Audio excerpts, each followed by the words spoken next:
Selamat malam, Romo Joseph Susanto. Selamat malam, Ibu, Bapak, teman-teman MBC yang terkasih dalam Kristus. Puji dan syukur kehadirat Allah pada malam hari ini, kita dapat bertemu kembali secara virtual dalam acara Megusim Bible Club yang ke-21. Luar biasa, MBC setelah sampai di episode ke-21. Semua bukan karena kehebatan kita, tetapi karena kuasa Roh Kudus yang selalu menggerakkan hati kita untuk selalu rindu akan firman-firman-Nya. Sehingga malam hari ini kita masih dapat bersama dalam acara Megusim Bible Club yang ke-21. Dan Roh Kuduslah yang selalu membimbing kita untuk selalu setia kepadanya. Begitu juga dengan teman-teman semua ya, selalu setia dengan MBC karena tuntunan Roh Kudus. Baik, sebelum memulai pengajaran pada malam hari ini, kita buka dengan doa pembuka yang akan dibawakan oleh Bapak Kristanto. Waktu dan layar Pak Kris, kami persilakan. Baik, selamat malam Romo, Bapak Ibu semua. Mari kita siapkan hati dan jiwa kita untuk berdoa. Dalam nama Bapa dan Putra dan Roh Kudus. Amin. Allah Bapa yang kekal dan kuasa, puji syukur kepadamu atas rahmat kehidupan yang Engkau berikan kepada kami. Terima kasih Engkau selalu mendampingi hidup kami setiap hari. Terima kasih ya Allah, Engkau telah mengumpulkan kami di media Zoom ini dalam acara rutin kami Megusim Bible Club untuk mendengar dan meresapkan sabda kasih-Mu melalui kisah Nabi Yoel yang akan dibimbing oleh Romo Jo. Berkatilah Romo Jo, berkati para panitia, dan berkati segala peralatan dan media yang sedang kami gunakan, agar semua berjalan, rangkaian acara ini berjalan dengan lancar dan sesuai dengan kehendak-Mu. Bersabdalah ya Tuhan, bukalah hati dan pikiran kami untuk mendengarkan sabda-Mu dengan lebih sungguh, agar kami dapat merenungkan dan melaksanakan kehendak-Mu melalui karsa dan karya kami sehari-hari. Doa dan permohonan ini kami sampaikan demi Kristus Tuhan dan pengantara kami sepanjang segala masa. Dalam nama Bapa dan Putra dan Roh Kudus. Amin. Terima kasih Bu Dwi, silakan. Terima kasih. Baik, pada malam hari ini acara Megusim Bible Club narasumbernya yaitu Romo Joseph Susanto yang sudah tidak asing lagi. Beliau meraih gelar dokter dari Loyola School of Theology di Filipina. Dan Romo Jo juga sebagai ketua K3S di KAJ, dosen KPKS juga. Seperti yang sudah kita ketahui, beliau juga mewartakan melalui channel YouTube-nya. Pasti sudah pada tahu ya Bapak Ibu ya, Bible Learning with Father Joseph.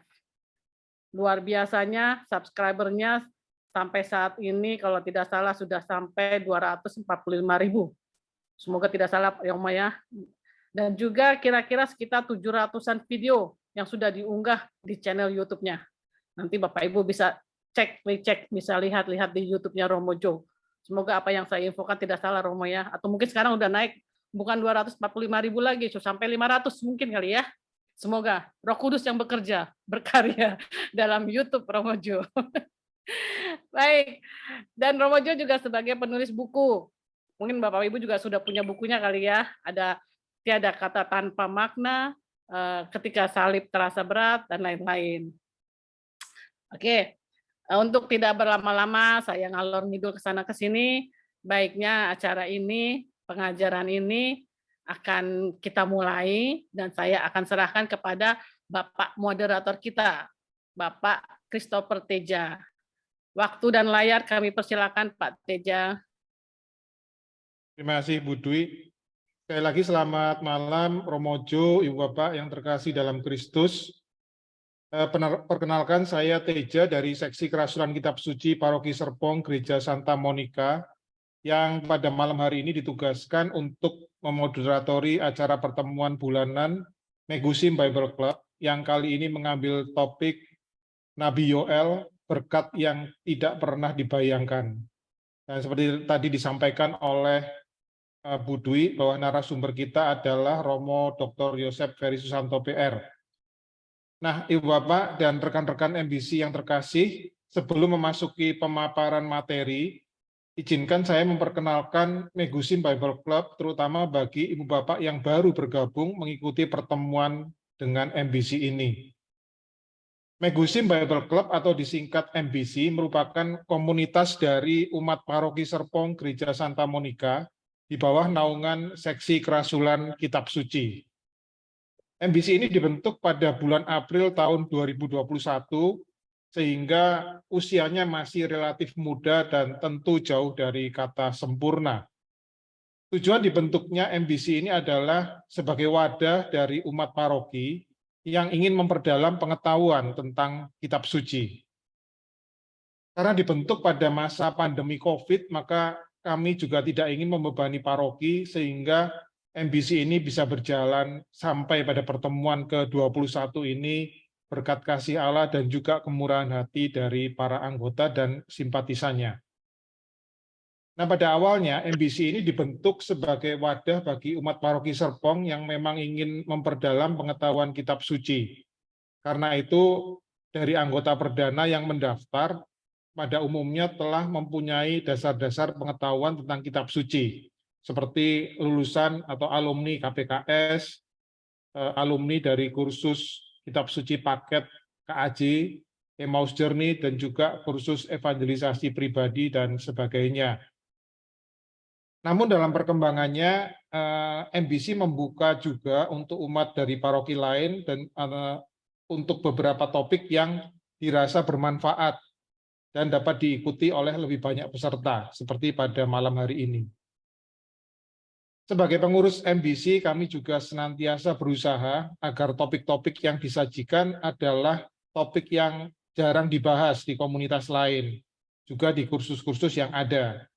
Ini juga selaras dengan salah satu tujuan kami, yaitu bahwa MBC ini dibentuk bukan untuk bersaing dengan komunitas kitab suci yang telah eksis, melainkan sebagai partner atau mitra dalam mewartakan kabar sukacita. Dan yang terakhir dari bagian perkenalan kami adalah mengenai nama Megusim yang diambil dari kata Ibrani artinya adalah orang Majus. Kisah orang Majus ini menarik dan mempunyai kemiripan dengan apa yang kami cita-citakan. Sama seperti mereka bahwa kami adalah orang asing, bukan orang Yahudi, bukan orang Israel. Kami juga tinggal jauh ribuan mil dari tanah Palestina. Namun dalam persiaran hidup kami mendengar kabar, kami mempelajari bahwa 2000 tahun yang lalu hadir ke dunia seorang juru selamat umat manusia. Dia bukan juru selamat untuk bangsanya sendiri, tapi juga untuk kami.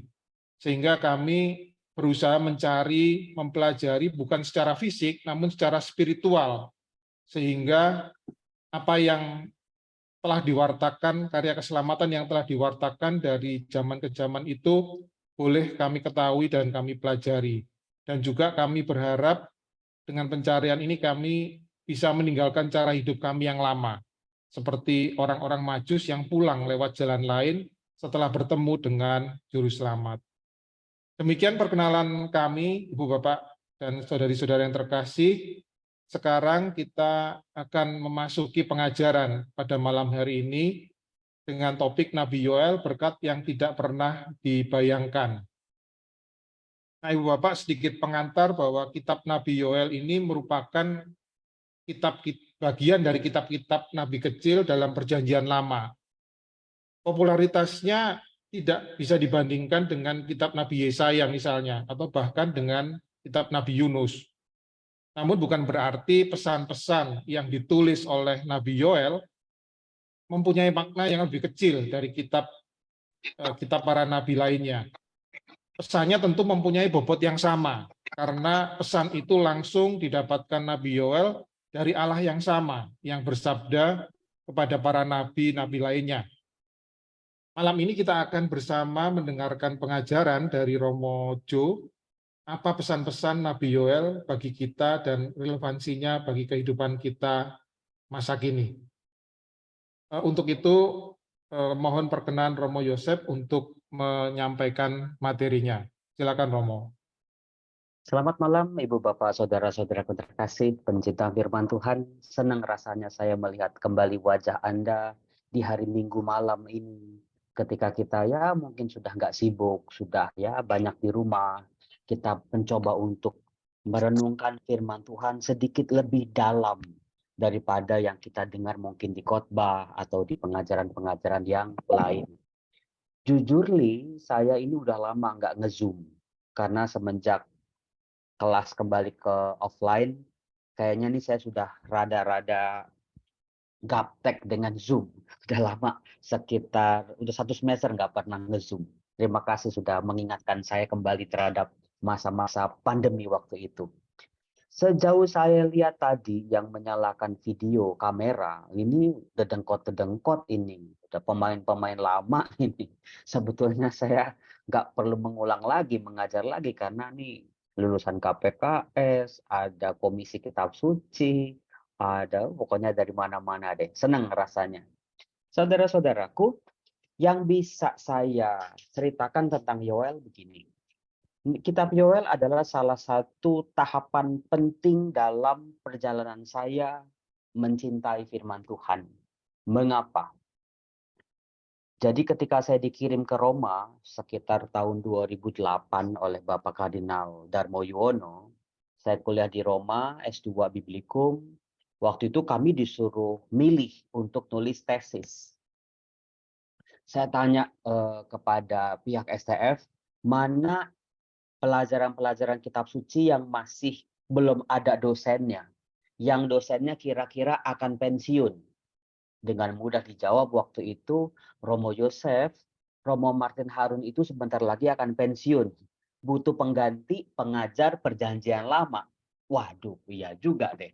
Padahal secara passion saya di dalam itu saya suka Injil. Saya suka banget sama Injil. Tapi waktu itu pilihannya gimana? Dosen perjanjian baru waktu itu sudah ada. Tinggal perjanjian lama. Nah, yang namanya perjanjian lama itu kan ada banyak bagiannya ya. Ada Taurat, ada nabi-nabi, ada ketuvim. Lagi-lagi kalau kita mau belajar lebih dalam soal kitab suci harus spesialisasi. Apa nih?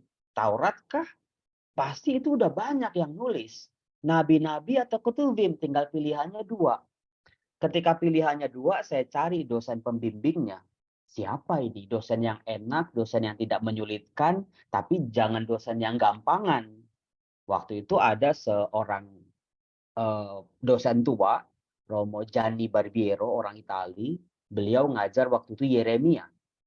Wah, saya mulai tertarik tuh dengan nabi-nabi. Ternyata luar biasa. Nabi-nabi yang selama ini saya pelajari di STF ya, ternyata belum ada apa-apanya dibanding ketika saya belajar nabi-nabi secara luar biasa. Ternyata yang saya pelajari 4 tahun di STF itu cuma pintu masuk doang. Cuma pengantarnya doang. Begitu saya geluti betul-betul, ternyata nabi bukan sekedar orang yang disuruh sama Allah, katakan Israel bertobat. Lalu nabi disuruh udah ngomong, hai Israel bertobat. Enggak seperti itu. Para nabi diolah oleh Tuhan dengan kisah-kisah panggilan yang kita sudah pernah seringkali baca. Kisah panggilan Yeremia, kisah panggilan Yesaya, kisah panggilan Amos, kisah panggilan Hosea. Dari situ saya mulai terbuka. Nabi bukan sekedar speaker corongnya Allah atau pengeras suara Allah. Tetapi ketika Allah memilih seorang nabi, itu nggak main-main. Karena apa? Kualitas moral si nabi itu harus bisa dipertanggungjawabkan. Karena ada para lawannya itu nabi-nabi palsu. Nabi-nabi yang berbicara untuk menguntungkan pihak-pihak penguasa. Sementara nabi-nabi yang diutus oleh Allah harus punya kualitas moral, kualitas iman yang sangat mengakar, dan juga yang saya temukan keterampilan untuk menyampaikan pesan-pesan Allah. Ini yang belum banyak orang yang tahu. Kita pikir Tuhan bilang A, nabinya bilang A. Tuhan bilang B, nabinya bilang B. Ternyata enggak.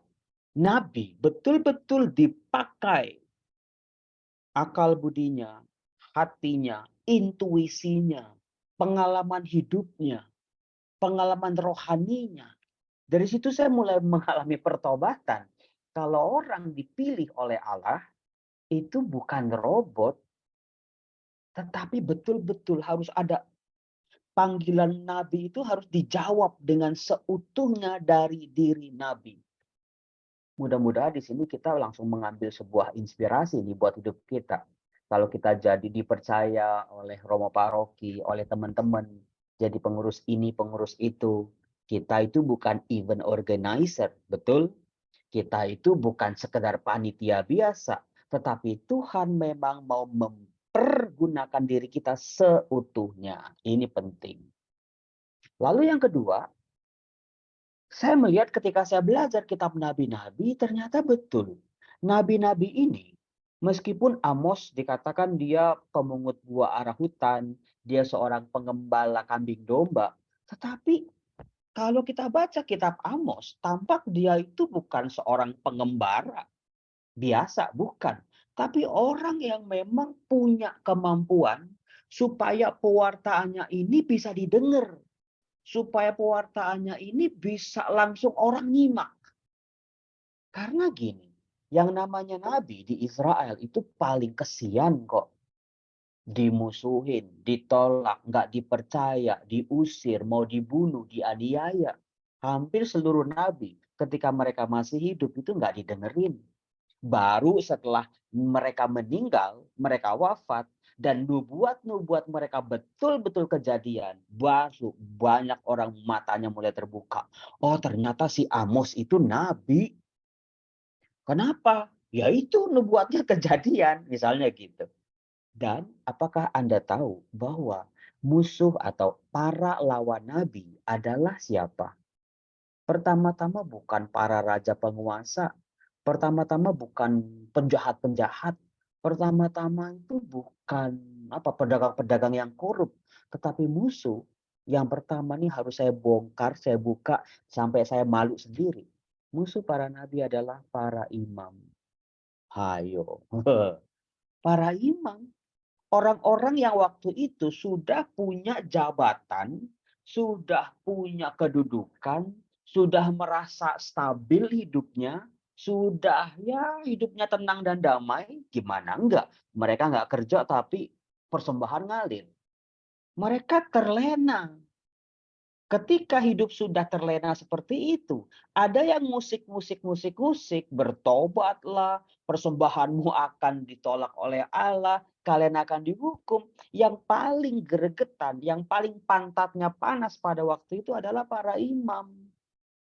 Ini dia problemnya. Yang lagi-lagi untuk kedua kalinya menampar saya kiri kanan, tabok kiri, tabok kanan. Jangan sampai profesi atau jalan hidup saya sebagai imam, saya mematikan karisma-karisma kenabian. Karena seringkali para imam gereja, ketika ada orang yang keluar-keluar di paroki, kritik sana, kritik sini, udah langsung imamnya itu cabut dari kakaknya Katolik misalnya. Itu orang itu kasih pelajaran misalnya. Orang itu dijauhin, nggak boleh aktif sana sini, nggak boleh jadi pengurus. Bisa jadi seperti itu. Jadi ini baru 5 menit aja nih isinya ini udah tamparan kiri kanan nih. Nah, saudara-saudaraku terkasih. Waktu itu waktu S2 saya belajar Yeremia. Tetapi dari sudut pandang bahasa asli. Bagaimana ternyata Yeremia itu ketika Yeremia bab 11 saya masih ingat ketika mau mengkritik hidup para umat Allah ini yang sedang indahoy menyembah patung-patung berhala dewa-dewa lain, Nabi Yeremia dengan berani menyuarakan suara Allah. Silakan bandingkan antara patung-patung berhala dewa-dewa lain dengan Allahnya orang Israel. Nah, itu tuh Yeremia bab 11. Bagaimana sesungguhnya berhala-berhala bangsa lain sesungguhnya tidak ada. Mereka hanyalah patung-patung kayu tanaman-tanaman seperti pohon mentimun yang tidak bisa bergerak, yang tidak bisa mendengar, yang tidak bisa melihat. Tetapi aku, Allah Israel, yang ada di tengah-tengah kamu. Di situ saya sadar tuh waktu saya belajar bahasa Ibraninya, pendekatan saya itu retoris, sama seperti pendekatannya Monsieur Vitus. Jadi paling demen tuh kata-kata yang diulang, baris pertama, baris kedua, kontras-kontras. Wah, kalau baca nabi-nabi pakai begitu tuh, siami tenan. Kita langsung bisa, waduh ini Yeremia orang terpelajar. Betul-betul itu.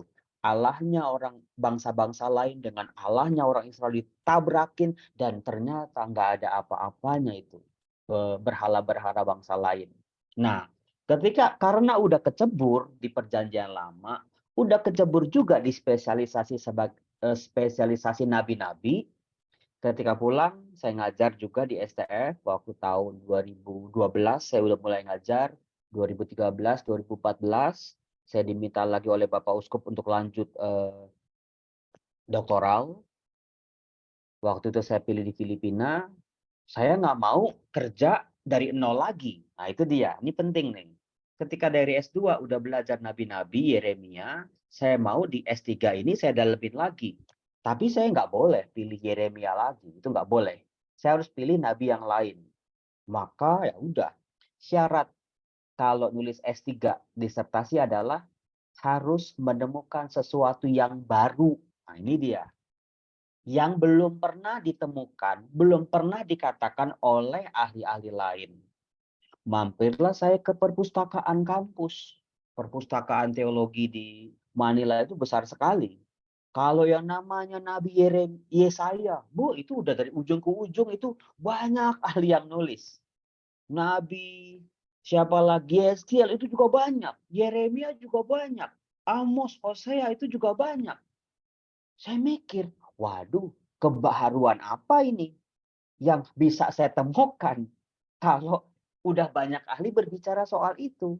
Sampai akhirnya saya masuk ke kapel. Ini dia. Kalau kita mau belajar firman Tuhan, mintalah Sang Sabda yang berfirman menuntun kita. Ini di sini ada para pengajar-pengajar kitab suci ya. Mohon tuntunan Roh Kudus. Saya masuk kapel Tuhan, izinkan saya untuk mendalami apa yang kau kehendaki. Bantu saya, tuntun saya dari apa yang mau saya lakukan, apa yang mau saya dalami dari firman-firman-Mu ini. Jadi waktu itu saya belajar bagaimana kitab suci bukan seperti buku di laboratorium yang dikuprek-kuprek, yang dicoret-coret, yang didalam-dalami. Tetapi as a word of God. Penting ini.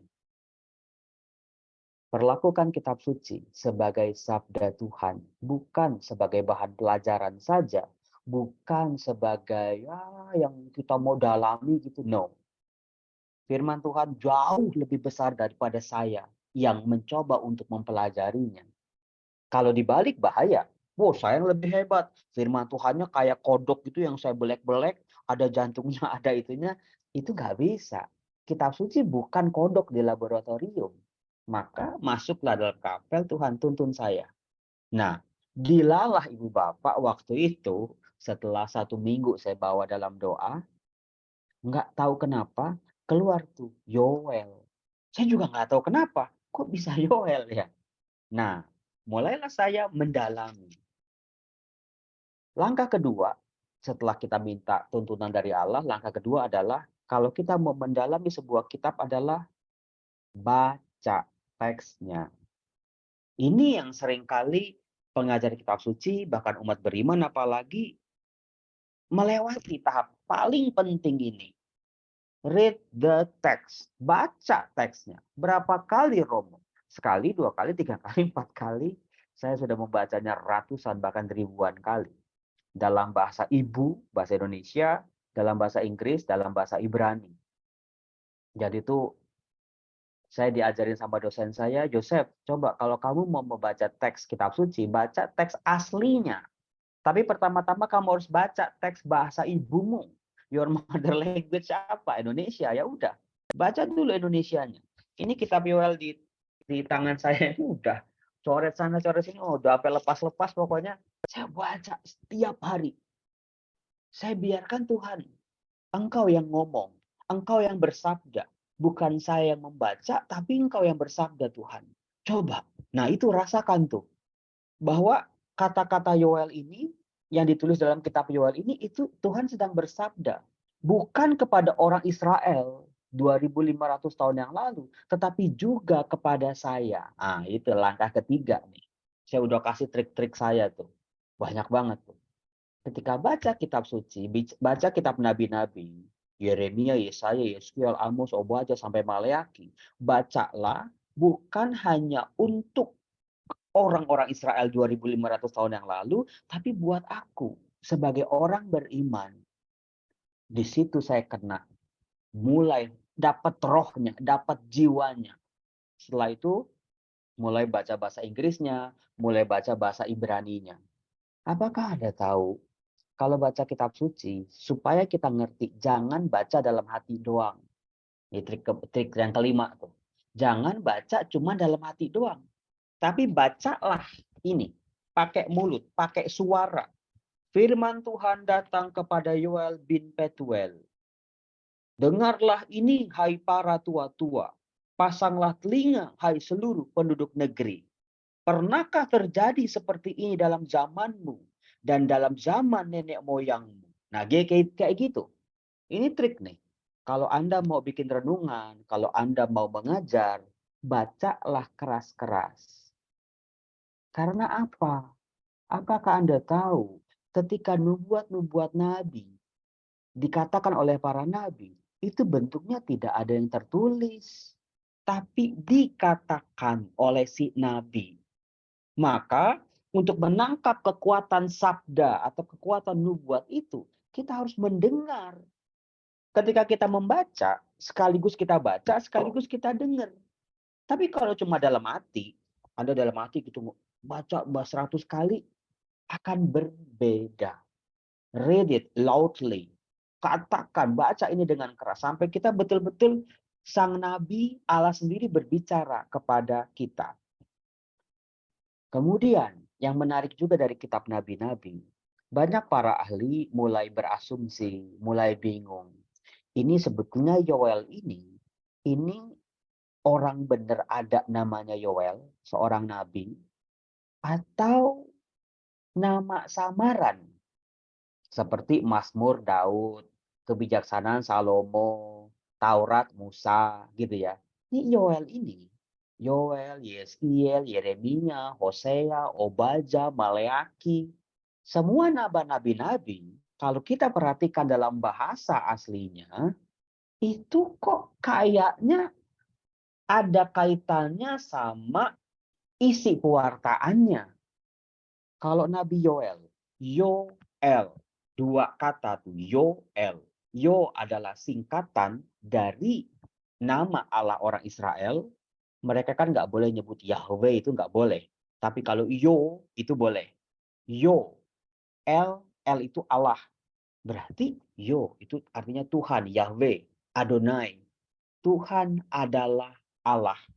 Kalau kita membaca, ini syarat ke-6. Kalau belajar kitab suci sama Romo Yosef harus bawa kitab suci supaya bisa dinikmati. Kalau Anda ada kitab suci di tangan Anda, silakan baca Yoel bab 3 ayat 17. Yoel bab 3 ayat 17. Di situ mungkin akan membuka wawasan kita. Jangan-jangan si nabinya sebetulnya namanya mah nggak tahu. Tetapi ya diberi nama baru lah gitu loh. Untuk bisa menggarisbawahi isi dari pewartaannya. Dikatakan Yoel bab 3 ayat 17. Maka kamu akan mengetahui bahwa aku Tuhan adalah Allahmu. That you may know that I am the Lord your God. Apa yang saya bacakan tadi disebut oleh para ahli sebagai recognition formula. Recognition formula. Kalimat yang sering kali dikatakan oleh Allah supaya orang Israel tahu siapa dirinya. Supaya orang Israel bisa mengenal Allahnya.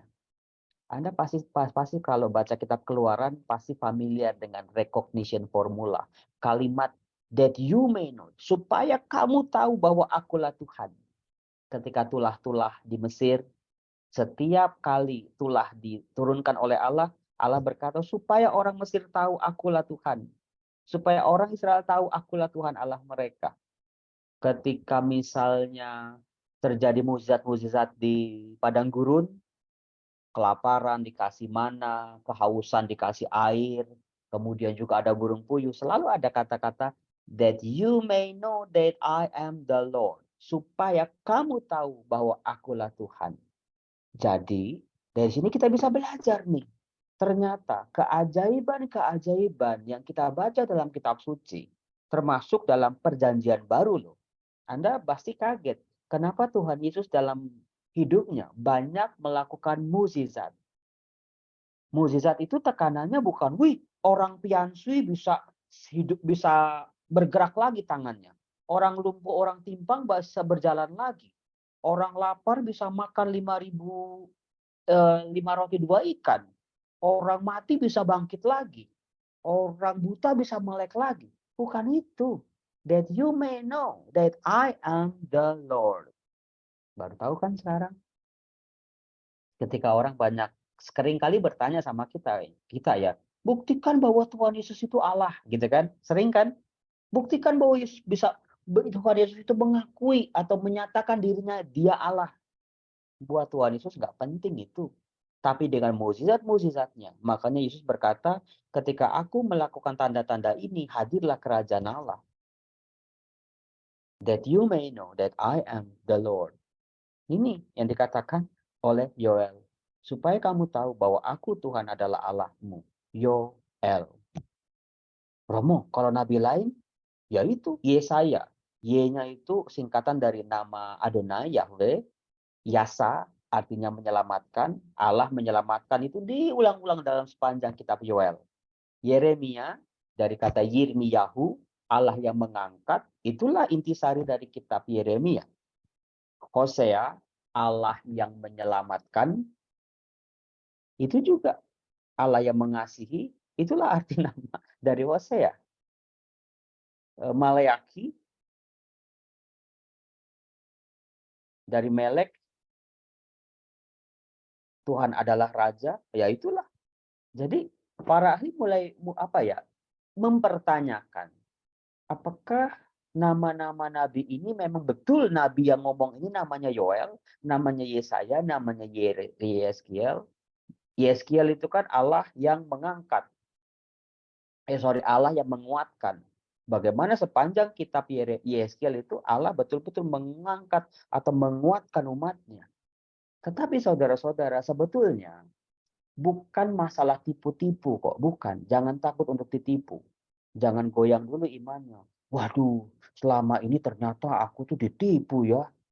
No. Buat orang Israel, the most important is, yang paling penting adalah bahwa firman itu punya kekuatan. Nggak penting siapa yang nulis. Nggak penting siapa yang mengolah teks-teks itu, tetapi Allah sendiri yang betul-betul memberi inspirasi kepada manusia-manusia yang telah dipilihnya. Maka Taurat Musa, apakah Taurat ditulis oleh Musa? Ya apa enggak? Ya gimana tuh nanti di kitab Ulangan bab terakhir? Lalu setelah mengatakan semua itu, lalu matilah Musa. Lah kalau Musa yang nulis Taurat, masa dia nulis sendiri setelah dia mati? Mazmur misalnya, Mazmur Daud yang nulis katanya Daud itu hidup di tahun 1100 sebelum Masehi. Sementara misalnya Mazmur 34 atau Mazmur setelah pembuangan itu sekitar tahun 500. Betapa aku rindu melihat rumah Allah. Ku mendaki ke Bukit Sion, ku jalani bersama-sama. Lebih baik aku diam di rumah Allah seumur hidupku. Itu Mazmur-Mazmur setelah pembuangan, setelah bait Allahnya udah nggak ada lagi. Ya kali aja Daud dari tahun 1100 bisa nulis sesuatu di tahun 500. kebijaksanaan Salomo, misalnya Kidung Agung ditulis oleh Salomo, coba nanti Anda baca Kidung Agung bab terakhir, penulis Kitab Agung mengkritik Salomo yang menyewakan istri-istrinya kepada orang-orang untuk mendapatkan emas dan perak. Ya masa Salomo mengkritik dirinya sendiri? Yang bisa saya katakan begini, ya memang Taurat adalah ajaran-ajaran Musa, nggak perlu diragukan lagi. Apa yang diberikan Allah kepada Musa, itulah yang tertuang dalam Taurat. Jadi siapapun yang menulis setelahnya diinspirasikan oleh Musa sebagai jembatan antara Allah dengan Israel. Demikian juga dengan Mazmur. Bagaimana mau kapanpun Mazmur ditulis banyak diinspirasikan oleh pengalaman Raja Daud. Demikian juga dengan kitab-kitab kebijaksanaan. Nah, itu. Jadi bukan orangnya yang penting, tetapi esensi dari firman-Nya yang berasal dari Allah. Nah, baru nih sekarang saya mulai. Udah setengah jam. Ternyata dari tadi pemanasannya Ibu Bapak ya. Tenang dulu. Dari tadi saya udah ngoceh setengah jam, itu baru pemanasan. Baru pengantar. Saya sekarang mulai masuk ini. Saya tes dulu apakah Anda melihat PowerPoint yang saya tampilkan. Coba salah satu jawab. Ya, terlihat, Romo. Oke.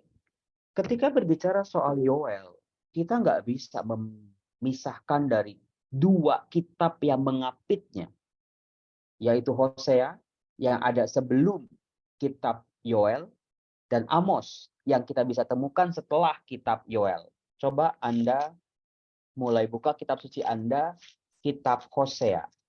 Coba Anda lihat Hosea. Hosea terdiri dari 14 bab. 14 bab kita sudah tahu bagaimana Hosea berasal dari Nabi abad ke-8. Ini penting nih. Melihat latar belakang sejarah kitab Nabi menjadi sangat penting bagi kita untuk tahu Nabi ini sebetulnya sedang berbicara apa, konteksnya apa yang sedang dialami oleh orang-orang Israel pada waktu itu. Sebetulnya pada waktu itu relasi Allah dengan bangsa Israel sedang seperti apa? Kalau kita baca Hosea bab 1 aja. Hosea bab 1 ayat 1. Firman Tuhan yang datang kepada Hosea bin Beri pada zaman Uzia, Yotam, Ahaz, dan Hizkia, raja-raja Yehuda, dan pada zaman Yerobeam bin Yoas, raja Israel. Ya memang kita harus belajar di KPKS dulu Ibu Bapak. Tinggal pilih mau di Tebet ataupun mau di BSD untuk tahu itu raja-raja yang disebut itu ada di zaman apa. Kalau disebut tadi Raja Yehuda dan Raja Israel. Oh berarti kita langsung dapat informasi. Waktu itu masih ada dua kerajaan. Di zaman Daud menyatukan 12 suku Israel. Suku-suku utara ada 10, suku-suku selatan ada 2. Disatukan oleh Daud sebagai satu kerajaan. Tetapi ketika di zaman Salomo dan anaknya Rehabeam adalah raja yang lemah. Anaknya Salomo, cucunya Daud. Dia nggak punya kebijakan politik yang baik seperti ayahnya, seperti kakeknya. Yang membuat salah seorang pegawai dari Salomo bernama Yerobeam nggak puas dengan kepemimpinannya Rehabeam. Langsung pergi ke utara, langsung mendirikan kerajaan utara. Mulai saat itu di zaman Yerobeam, kerajaan yang dibangun oleh Daud terpecah jadi 2. Itu di tahun berapa, Romo? Di sekitar tahun 800 sebelum Yesus lahir. Jadi penting nih belajar KPKS, pentingnya di sini. Supaya kita ngerti ini siapa sih nama raja-raja ini? Kapan sih konteksnya apa? Nah, saya perdalam lagi. Di sekitar tahun 900 sampai 800 sebelum Masehi, sebelum Yesus lahir, itu orang-orang Israel sedang dalam masa kejayaan yang luar biasa. Mereka, pokoknya nggak ada tuh penjajah-penjajah. Mesir udah keok, Asyur belum ada, Babel apalagi, Persia, Yunani, Romawi itu belum berkuasa. Ada masa di mana orang Israel hidup tenang damai, yaitu di zaman Raja Daud sekitar 1100 sebelum Masehi sampai di tahun 800. Jadi sekitar berapa tuh? Sekitar 200-300 tahun, bayangin. Bukan waktu yang singkat loh. 300 tahun orang Israel betul-betul merasakan kesejahteraan. Artinya dalam arti nggak ada penjajah, mereka tajir melintir, mereka bisa bangun sana sini, mereka bisa melakukan banyak hal karena tidak sedang dijajah. Tetapi tempekkah Anda, saudara-saudara? Justru ini dia. Ketika orang Israel sedang menikmati janji Allah, ketika Allah sudah memenuhi janjinya kepada seluruh orang Israel, aku akan melindungi kamu, aku akan menjadikan kamu bangsa yang besar, aku akan membuat kamu damai sejahtera. Tetapi sayangnya, justru di masa-masa seperti itulah terjadi penindasan orang-orang kaya, para penguasa, raja-raja di Israel dan Yehuda berlaku buruk terhadap rakyatnya. Siapa lagi korbannya kalau bukan orang miskin, para janda, anak yatim, orang-orang timpang, orang-orang yang seringkali disingkirkan oleh masyarakat. Inilah yang membuat Allah pada akhirnya di abad ke-8, tahun 800 sebelum Masehi, banyak sekali mengirimkan nabi-nabinya. Ketika orang-orang Israel, bangsa ini sedang mabuk kepayang dengan kemewahan. Itu saudara-saudara konteksnya. Kalau Anda bertanya, kenapa sih setelah itu kok Allah nggak mengirimkan lagi nabi-nabinya? Justru yang membuat saya geleng-geleng adalah aktivitas nabi di Israel itu banyak terjadi sekitar tahun 800 sampai tahun 300. Itulah zaman kekelaman. Itulah zaman parah, zaman kegelapan, zaman kehancuran. Ketika di abad 9, abad 8, orang Israel itu lagi tajir-tajirnya, lagi mewah-mewahnya, lagi sombong-sombongnya. Tapi mereka langsung melupakan Allah. Ini yang menyakiti hati Allah. Kalau Anda bertanya, kenapa sih Allah kok membuang orang Israel ke Babel? Bangsa ini udah keterlaluan, saudara-saudara. Udah sangat merusak perjanjian dengan Allah. Allahnya udah setia, udah memberikan janjinya kepada bangsanya, tapi bangsanya dengan mudah ketika mereka tidak ada yang menindas, mereka menindas sesamanya yang lemah dan miskin, dan juga mereka menduakan Allah mereka dengan menyembah dewa-dewa bangsa lain. Kalau saya bilang kurang ajar, mungkin kelewat lembut. Kalau saya bilang enggak tahu diri, tetapi ya kayak gitu saudara-saudara bangsa Israel. Mudah-mudahan ini inspirasi berikut yang bisa kita langsung pelajari. Inilah godaan manusia zaman sekarang.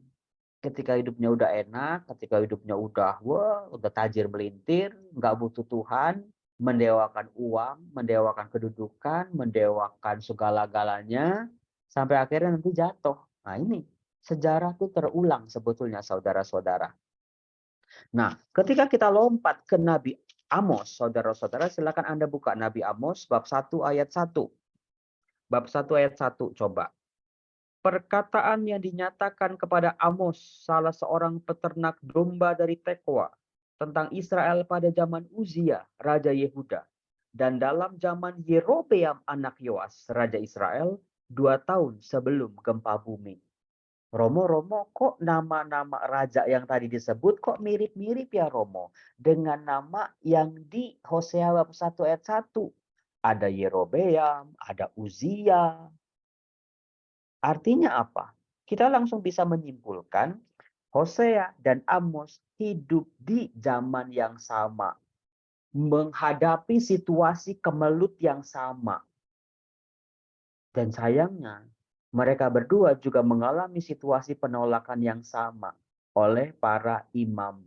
Kalau Amos berasal dari daerah selatan diutus oleh Allah untuk menyadarkan orang-orang di utara, kalau Hosea bekerja untuk mewartakan di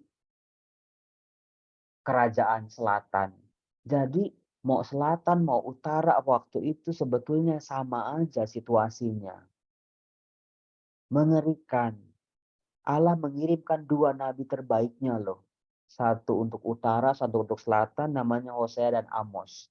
Tetapi ketika kita baca Yoel, saudara-saudara, nggak ada tuh kayak tadi.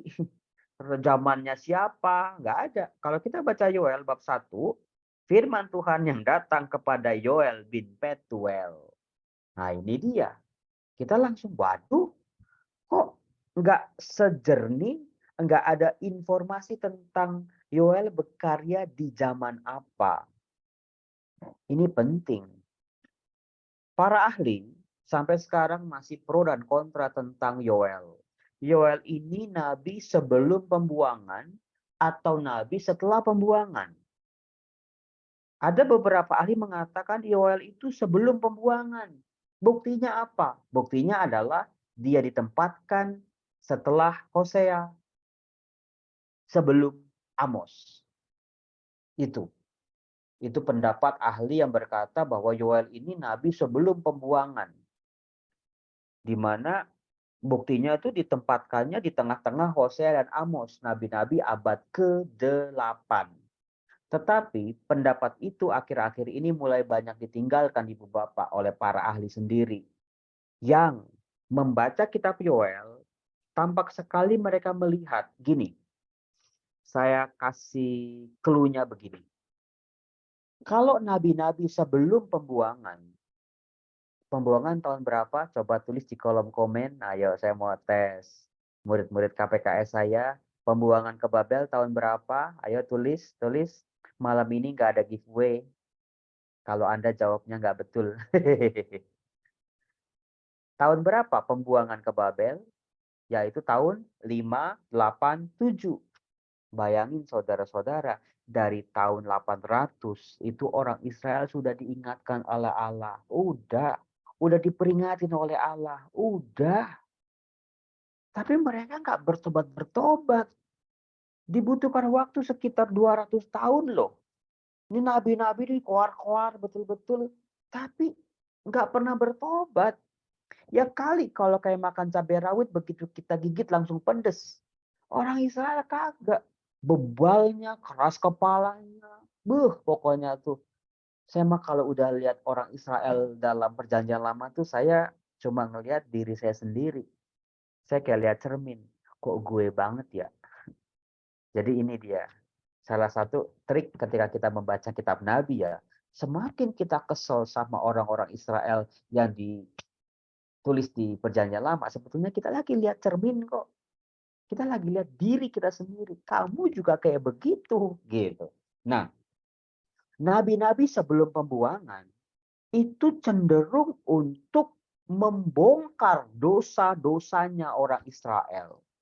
Mau di kerajaan Yehuda, mau di kerajaan Israel, itu dibongkar kesalahan demi kesalahannya. Anda pasti bisa lihat itu misalnya di Hosea bab 4. Saya masih hafal tuh, Hosea bab 4. Dengarlah firman Tuhan, hai orang Israel, sebab Tuhan mempunyai perkara dengan penduduk negeri ini. Sebab tidak ada kesetiaan, tidak ada kasih, tidak ada pengenalan akan Allah di negeri ini. Hanya mengutuk, hanya berbohong, hanya membunuh, mencuri, berzinah, melakukan kekerasan dan penumpahan darah demi penumpahan darah. Nabi-nabi sebelum pembuangan seringkali mengingatkan orang Israel terhadap kesalahan-kesalahan dan dosa-dosa mereka. Itu ciri-ciri nabi-nabi sebelum pembuangan. Kalau Anda baca kitab Amos juga kan sama. Karena 3 dosa Yehuda, bahkan 4. Aku tidak akan sekali-kali membatalkan penghukumanku. Ya kayak misalnya kan kalau misalnya saya sama Pak Teja misalnya temenan gitu ya. Kita udah janjian misalnya. Terus Pak Teja itu bikin salah sama saya. Itu seringkali kan saya kan, Pak, Bapak tahu nggak Pak?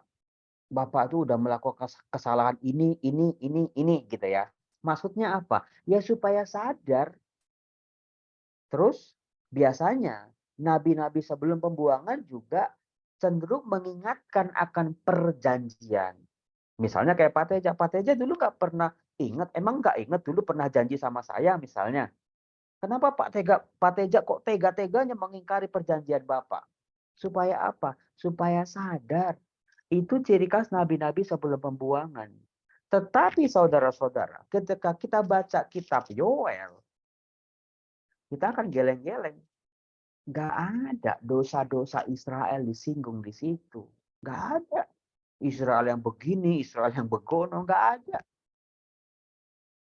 Maka para ahli kitab suci mulai melihat kayaknya Yoel nggak cocok dimasukkan ke nabi sebelum pembuangan. Yoel lebih cocok dimasukkan, dikategorikan ke nabi-nabi setelah pembuangan. Misalnya di sini ada siapa sih? Ibu Sani. Ibu Sani misalnya ikut KPKS tapi bolos terus misalnya. Terus bener nggak lulus KPKS. Sebelum lulus itu kan saya udah ingetin Bu Sani itu udah kebanyakan bolos loh, entar nggak lulus loh Bu, gitu misalnya ya. Terus bener nggak lulus KPKS. Apakah setelah Ibu Sani sedih karena nggak lulus, wah Ibu sih dulu bolos terus, Ibu sih kebanyakan sibuk pelayanan. Kan kagak. Kalau anak udah kagak naik, masa emaknya masih ngomel-ngomel terus? Omelan demi omelan setelah anak gagal itu biasanya makin menghancurkan, bukannya membangun. Tapi kalau anak udah gagal, Ibu Sani misalnya nggak lulus KPKS, saya biasanya apa? Bu Sani, coba lagi yuk. Makanya besok jangan bolos ya. Belajar yang betul. Saya akan temenin Ibu belajar misalnya. Jadi nabi-nabi setelah pembuangan berbicara soal pengharapan. Akan kelihatan dari sini langsung Anda bisa ngerti nanti baca kitab nabi-nabi. Tanpa belajar tahu tokoh-tokoh raja-raja yang tadi. Ketika kita baca kitab nabi-nabi, oh ini nabi ini sebelum pembuangan nih. Oh nabi ini setelah pembuangan nih. Kayak gitu. Jadi ada ciri khasnya saudara-saudara. Kalau kita baca kitab Yoel. Ini saya akan mulai slide pertama. Di sini. Di Hosea bab-bab terakhir, saudara-saudara. Hosea bab 14 ayat 5 sampai 9. Di situ Nabi Hosea berbicara soal janji pemulihan Allah kepada orang Israel kalau Israel bertobat. Apa yang dikatakan? Allah akan memulihkan mereka dari penyelewengan. Aku akan mengasihi mereka dengan sukarela, sebab murkaku telah surut daripada mereka. Aku akan seperti embun bagi Israel, maka ia akan berbunga. Perhatikan kata-kata yang saya tulis merah. Pohon bakung, pohon bawang, pohon hawar, pohon zaitun, gandum, pohon anggur akan tumbuh secara subur dan masyur. Berarti kitab Hosea ditutup dengan sebuah janji kalau Israel bertobat disimbolkan dengan kesuburan dari berbagai jenis pohon yang terkenal dengan buah-buah dan keindahan-keindahannya. Zaitun, gandum, anggur itu adalah 3 komoditi pokok orang-orang Israel. Pohon bakung dan pohon hawar terkenal dengan keindahannya. Nah, ternyata saudara-saudara, semua yang indah-indah yang tumbuh dijanjikan oleh Allah di kitab Hosea bab terakhir akan hancur lebur di kitab Yoel. Baru tahu kan? Oh, kenapa Hosea langsung dilanjutkan oleh Yoel? Misalnya Yoel bab 1 ayat 7 aja. Telah dibuatnya pohon anggurku menjadi musnah dan pohon araku menjadi buntung. Dikelupasnya kulitnya sama sekali. Dilemparkannya sehingga carang-carangnya menjadi putih. Anggur yang tadi di kitab Hosea bab terakhir dipulihkan, hancur lagi. Pohon ara yang tadi di kitab Hosea bab terakhir akan tumbuh luar biasa, akan hancur lagi. Kemudian juga di Yoel bab 1 ayat 10. ladang sudah musnah, tanah berkabung, sebab gandum sudah musnah, anggur sudah kering, minyak sudah menipis, pohon anggur sudah kering, pohon ara sudah merana, pohon delima juga pohon korma, pohon apel, segala pohon di ladang sudah mengering. Waduh, ternyata apa yang dijanjikan oleh Allah melalui Hosea tidak terjadi. Karena apa? Israelnya tidak bertobat. Nah, kemudian saudara-saudara, Maaf Romo, apakah Romo share materi nggak ya? oh sebentar. Iya lagi share materi. Bentar, bentar. Belum terlihat Romo. Oh gitu. Waduh. Oke, bentar. Jadi ini tadi saya lagi menampilkan ini ya. Tadi saya sebut pohon-pohon jenis tumbuh-tumbuhan yang di Ya. warna merah, yang di Hosea bab terakhir, itu ternyata hancur lagi di Yoel bab 1. Semua yang tumbuh subur di Hosea dihancurin lagi di Yoel bab 1. Nah, sementara bagaimana sambungan antara Yoel dengan Amos? Kalau kita baca Yoel bab terakhir, bab 3, ayat 18 dan ayat 21. Di situ diceritakan pada waktu itu akan terjadi bahwa gunung-gunung akan meniriskan anggur baru. Lihat, di sini kita bisa menangkap polanya nih. Kehancuran diikuti dengan pertobatan, terjadi pemulihan, tapi akan hancur lagi kalau umatnya berdosa, terus akan subur lagi, tapi akan hancur lagi kalau umatnya berdosa lagi. Lihat, setelah Yoel menceritakan tentang pertobatan, kalau diikuti pertobatan itu, gunung-gunung akan meniriskan anggur baru. Bukit-bukit akan mengalirkan susu. Segala sungai di Yehuda akan mengalirkan air. Mata air akan terbit dari rumah Tuhan dan akan membasahi lembah Sitim. Nah, menariknya di Yoel bab 3, Tuhan tetap berada di Sion. Itulah akhir dari kitab Yoel. Sementara kalau kita baca Amos bab 1 ayat 2, dikatakan Tuhan mengaum dari Sion dan dari Yerusalem ia memperdengarkan suaranya. Keringlah padang-padang pengembalaan dan layulah puncak gunung Karmel. Waduh, kok jadi begini Romo? Saya stop dulu. Jadi dari sini kayak lagunya Maggie Z Romo. Jatuh bangun aku mencintaimu. Jadi kalau kita baca Hosea, Yoel, Amos, itu polanya naik turun, naik turun, naik turun. Hancur, pulih, hancur, pulih, hancur, pulih. Itulah dinamika relasi Allah dengan umat Israel. Yang mau kita garis bawahi adalah susahnya bangsa ini untuk bertobat secara sungguh-sungguh. Cuma sebentar bertobat, ketika udah pulih ya jatuh lagi. Bertobat lagi, jatuh lagi. Bertobat lagi, jatuh lagi. Bukankah seperti itu hidup kita, Ibu Bapak? Ada amin di sini. Coba anggukan kepala Anda. Kan saya banget, Romo, kalau baca begini sih jadinya. Naik turun, udah kayak roller coaster. That is our life. Itulah wajah kita ditelanjangi betul-betul oleh kitab 3 kitab pertama ini dari 12 nabi kecil.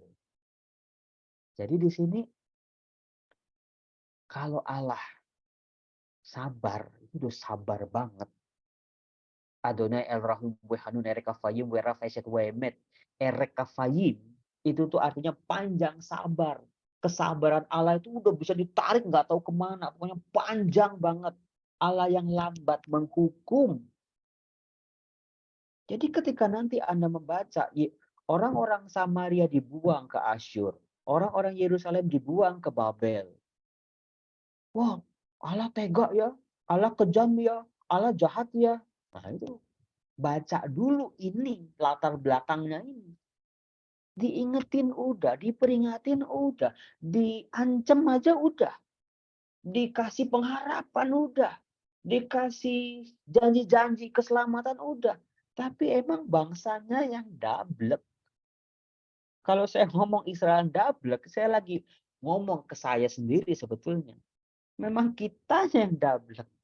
Begitu aja terus mau sampai kapan? Sampai akhir zaman mungkin. Jatuh bangun, jatuh bangun, jatuh bangun.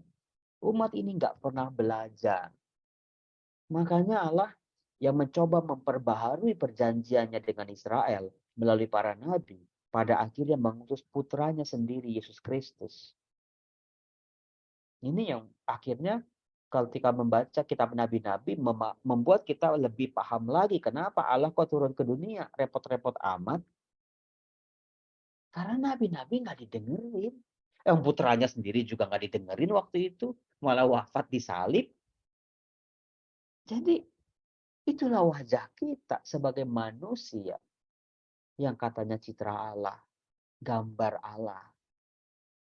Dosa sudah sedemikian merusak hidup manusia. Baik, saya lanjutkan lagi dengan share screen. Mudah-mudahan kelihatan ya sekarang ya. Oke. Yoel.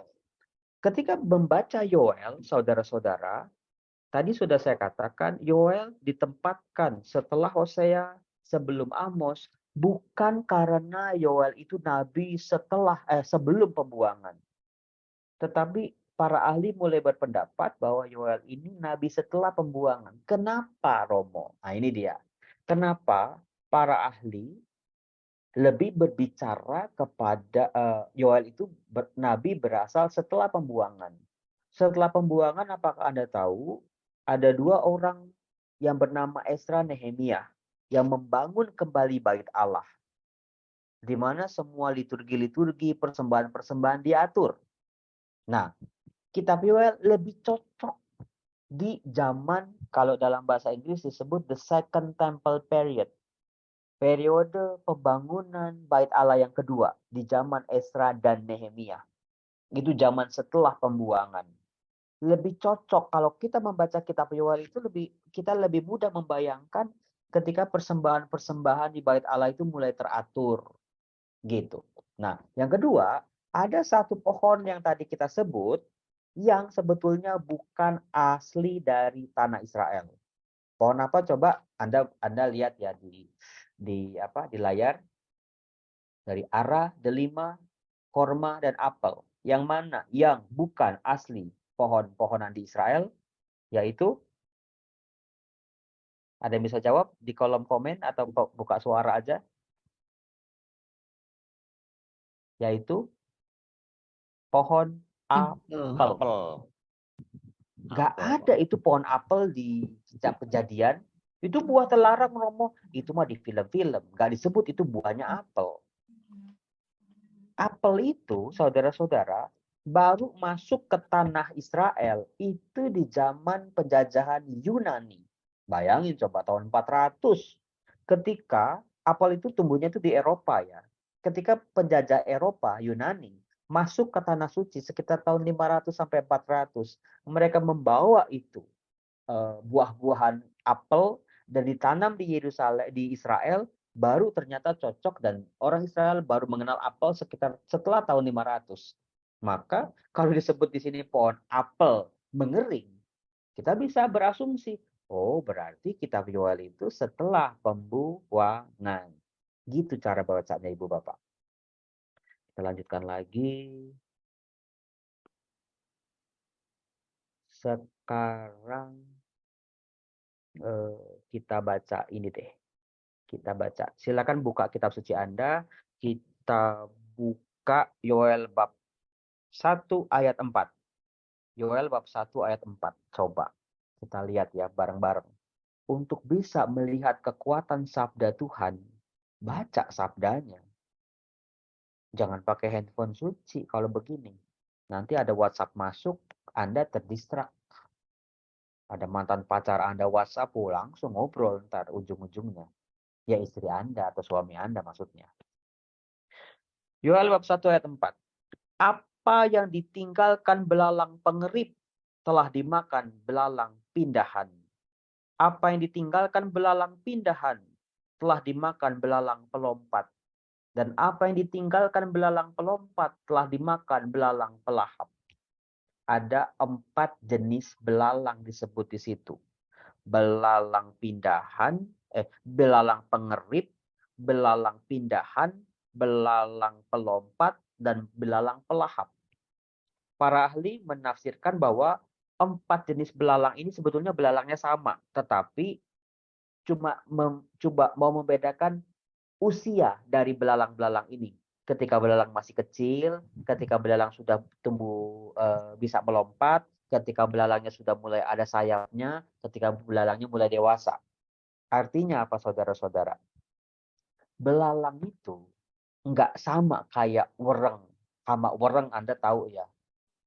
Kalau misalnya apa namanya ulet bulu gitu ya. Kan seringkali itu kalau kita pohon alpukat, pohon mangga, pohon jambu, itu kan ada uletnya ya, atau ada hama wereng kalau untuk padi. Kalau hama wereng itu cuma memakan bulir-bulir padi atau batang-batang padi. Tetapi yang namanya belalang dibuktikan secara ilmu pengetahuan, secara akademis, belalang itu adalah hama yang paling rakus. Artinya gini, kalau belalang datang dalam jumlah ribuan, itu petani udah deh, hopeless sudah. Karena apa? Belalang bukan cuma makan buah-buahan dari tanaman-tanaman, bukan makan cuma daunnya doang, tapi semua. Bayangin coba. Dari akar, dari batang, dari daun, dari buah-buahnya, biji-bijiannya, sampai nanti ke dalam-dalamnya habis tiris. Maka malapetaka yang terjadi dengan serbuan belalang langsung mengingatkan para pembaca Yoel dengan kisah belalang di kitab apa? Kitab Keluaran. Ketika Allah mengirimkan belalang ke tengah-tengah bangsa Mesir sehingga terjadi kelaparan. Nah, ini mengingatkan orang Israel. Apa sih Romo sebetulnya yang bisa diandaikan? Kenapa kok ada hama belalang? Dan itu dijadikan pesan Allah. Jadi begini saudara-saudara. Begitu zaman Esra Nehemia, orang-orang Israel mulai pulih dari pembuangan. Mereka sudah mulai membangun kembali. Mereka mulai menata kehidupan mereka. Janji-janji Allah sekali lagi mereka rasakan betul-betul. Tetapi di zaman Esra Nehemia, orang-orang Israel sekali lagi jatuh pada yang namanya rutinitas ibadah. Ini dia. Jatuh lagi. Bayangin coba itu pembuangan Babel apa kurang itu. Ketika waktu itu kan mereka dijajah oleh kerajaan Persia. Jadi orang-orang Babel dikalahkan oleh orang-orang Persia. Nah, penjajahan Persia ini bukan penjajahan yang kejam. Nggak kayak Mesir, nggak kayak Asyur, nggak kayak Babel. Nggak kayak Yunani, nggak kayak Romawi. Tapi itu penjajahan Persia lebih lunak. Yang penting udah orang Israel bayar pajak. Pajaknya nggak tinggi-tinggi banget. Selebihnya urus sendiri. Bahkan penjajah Persia itu, Raja Persia ikut mendanai pembangunan Bait Allah di Yerusalem. Bayangin coba. Nah, waktu itu orang Israel udah kegeeran ibu bapak saudara-saudara. Mereka begitu dijajah sama Persia yang lunak. Bait Allah dibangun semarak luar biasa. Mereka mengatakan apa? Inilah keselamatan sejati. Inilah pemulihan sejati. Maka mereka langsung menyemarakkan, mengadakan persembahan-persembahan di Bait Allah secara meriah. Mereka mengatakan inilah masa kejayaan itu. Inilah janji Allah itu. Nah, mereka jatuh pada semangat formalitas ibadah. Ini dia. Kalau orang-orang Katolik, kalau orang-orang yang rajin ke gereja, kalau sombong jatuh pada kesombongan rohani, itu akan jatuhnya pada ya udah ibadah yang penting meriah, tapi ibadah yang nggak pakai hati. Relasinya sama Tuhan itu cuma diukur berapa kali kamu sehari itu mempersembahkan korban di bait Allah. Berapa kali kamu kasih duit ke gereja. Berapa kali kamu nyumbang orang misalnya. Relasi dengan Allah hanya diukur semurah itu. Formalitas ibadah. Hati-hati. Kalau ibadah kita hanya formalitas belaka, hanya tampak keluaran saja, ini Yoel langsung memperingati bangsa Israel. Hati-hati. Memang kamu nggak menyembah dewa-dewa bangsa lain. Memang kamu enggak menindas para janda dan orang-orang miskin. Tetapi dosamu kali ini adalah kamu hanya berrelasi sama Allah sebatas korban-korban meriah di bait Allah. Asap ngebul, persembahan korban-korban bakaran ngebul. Nggak berhenti-berhenti. Mereka jatuh pada kesombongan. Nah, semua rasa nyaman, semua stabilitas politik, semua kesejahteraan itu akan hancur oleh satu binatang kecil yang namanya belalang. Ini dia. Hati-hati. Cuman seekor belalang, binatang yang kecil akan menghancurkan semua, memusnahkan semua yang kamu bangga-banggakan selama ini. Kita baca lagi. Di Yoel bab 1 ayat 5. Bangunlah hai pemabuk dan menangislah. Merataplah hai semua peminum anggur. Anggur. Karena anggur baru sudah dirampas dari mulutmu anggur itu. Sebab maju menyerang negeriku suatu bangsa yang kuat dan tidak terbilang banyaknya. Giginya bagaikan gigi singa. Taringnya bagaikan taring singa betina. Telah dibuatnya pohon anggurku menjadi musnah. Dan pohon araku menjadi buntung. Dikelupasnya kulitnya sama sekali. Dan dilemparkannya. Sehingga carang-carangnya menjadi putih. Bayangin. Serbuan hama, invasi belalang. Itu kalau Anda nonton National Geographic. Itu locust destruction, hama belalang itu masih ada sampai sekarang kok. Di Amerika, di Australia, bahkan di Israel dan di Mesir. Itu kalau udah ada hama belalang, itu langit sampai gelap. Saking banyaknya. Turun menghancurkan, habis musnah seluruh panenan-panenan di ladang. Kemudian dikatakan telah Yoel 1 ayat 5 sampai ayat 7. Hancur sudah pohon-pohon anggur. Apa yang Anda bisa lihat saudara-saudara? Waduh, pohon-pohon anggur sudah musnah nih. Hancurnya pohon-pohon anggur membuat para imam di bait Allah kehilangan materi penting dalam persembahan mereka. Di ayat 8 dikatakan, merataplah seperti anak dara belitkan kain kabung karena mempelai kekasih masa mudanya. Korban sajian dan korban curahan sudah lenyap dari rumah Tuhan. Itu dia. Kan kalau komoditi anggurnya habis sama belalang, berarti kan anggur di pasaran, air anggurnya kan makin langka kan. Kalau ada pun mahal kan. Nah, para imam kehabisan anggur, gak bisa nih. Ya misalnya bayangin aja kalau Romo mau misa terus anggurnya habis di sakristi. Kan kalang kabut itu. Kosternya bakal diomelin itu. Apakah bisa? Langsung diganti teh. Ya nggak bisa Romo. Jadi bayanginnya kayak gitulah, mirip-mirip. Kalau mau ekaristi, anggurnya habis. Nggak ada, dibeli dimanapun nggak ada. Wah mohon maaf Ibu Bapak, ekaristi hari ini ditunda, kita ibadat Sabtu saja misalnya. Karena paroki kita kehabisan anggur. Atau keuskupan kehabisan anggur. Itu yang terjadi. Korban sajian dan korban curahan. Korban sajian itu, korban curahan itu drink offering. Jadi korban curahan itu anggur ya. Anggur yang dipersembahkan di bait Allah. Sementara korban sajian itu benih-benih, gandum, biji-bijian. Jadi ada 2 persembahan yang selalu harus dipersembahkan di bait Allah pagi dan sore. Nah, yang di sini dikatakan gara-gara belalang panen anggur hancur Sehingga para imam nggak bisa lagi mempersembahkan korban di bait Allah. Imam-imam nggak bisa lagi berdoa supaya Allah menurunkan hujan ke tengah-tengah umatnya. Rusak itu relasi. Rusak itu berkat-berkat. Gara-gara anggurnya nggak ada. Nah, kita lihat lagi nih. Korban sajian dan korban curahan sudah lenyap dari rumah Tuhan. Dan berkabunglah para imam dan pelayan-pelayan Tuhan. Lihat. Nah, ketika imam udah nggak bisa lagi mempersembahkan korban di bait Allah, hujannya nggak turun, saudara-saudara. Kan kalau tadi kan karena belalang, anggurnya habis.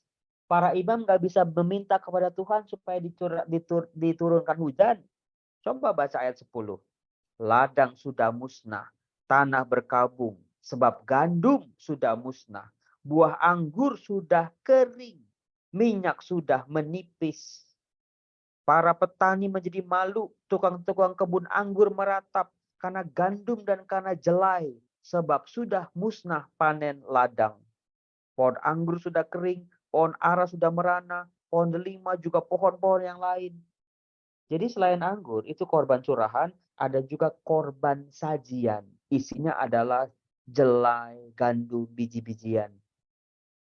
Hostinya sekarang nggak ada, bayangin coba.